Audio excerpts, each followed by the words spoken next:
ஈரோடு மாவட்டத்தில் தந்தையின் கண்முன்னேயே மகனை போலீசார் தாக்கியதால் மன உளைச்சலில் இருந்த தந்தை அன்று நள்ளிரவே மரணமடைந்தார். இருசக்கர வாகனத்தில் வந்து கொண்டிருந்த அரச்சலூரைச் சேர்ந்த ராஜேந்திரன் அரச்சலூர் காவல் நிலையம் அருகே உள்ள சாலை தடுப்பில் மோதிவிட்டார். உடனடியாக அவரை அரசனூர் போலீசார் காவல் நிலையம் அழைத்து சென்றனர். இதனையடுத்து காவல் நிலையம் வந்த ராஜேந்திரனின் மகனை தந்தை கண்முன்னேயே போலீசார் தகாத வார்த்தைகளால் திட்டி தாக்கியுள்ளனர்.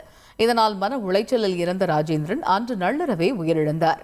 இந்த நிலையில் தந்தையின் மரணத்திற்கு காரணமாக இருந்த போலீசார் மீது உரிய நடவடிக்கை எடுக்க வேண்டும் என மாவட்ட காவல் கண்காணிப்பாளர் அலுவலகத்தில் மகன் புகார் கொடுத்துள்ளார். போலீஸ் ஸ்டேஷன் வழியாக வந்திருக்காரு.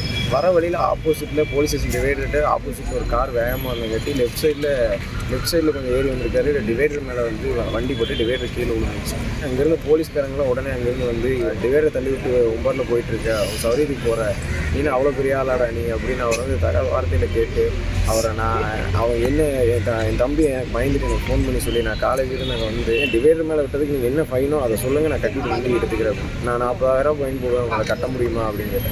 இல்லை நீங்கள் லீகல் ஃபைன் 1,00,000 இருந்தாலும் நான் கட்டிட்டு வண்டி எடுத்துக்கிறேன், அது வரைக்கும் எனக்கு வண்டி வேண்டாம் அப்படின்னு சொன்னேன். நீல ஒரு ஆளா, நீ சொன்னால் நான் கேட்டுக்கணுமா, நீ சொல்கிறத நான் செய்யணுமா அந்த மாதிரின்னு கேட்டு, சரி நம்மளை இப்படி பேசுகிறாங்களேன்னு சொல்லி நான் ஒரு மொபைல் எடுத்து நான் வீடியோ எடுத்துருக்கேன். அந்த மொபைலை பிடிங்கி வீடியோ டெலிட் பண்ணி என் கையிலே வந்து லெட்டர் எழுதி வச்சு இந்த மாதிரி எழுதி கையெழுத்து கூட அப்புறம் மொபைல் தருவேன்னு சொல்லிட்டு என்னை பேசி அந்த மொபைல் என்கிட்ட கொடுத்து உள்ளே கூட்டிகிட்டு என்னை அடித்து எங்கள் அப்பா முன்னாடி அடித்து விடிய அவர் அதையும் பேசிட்டு இருந்தார். இந்த மாதிரி நான் கூட உன்னை அடிச்சதுலடா, என்ன அவங்க உன்னை அடிச்சாங்க என்னை கேட்க முடியலடா அப்படின்னு சொல்லிட்டு இருந்தேன்.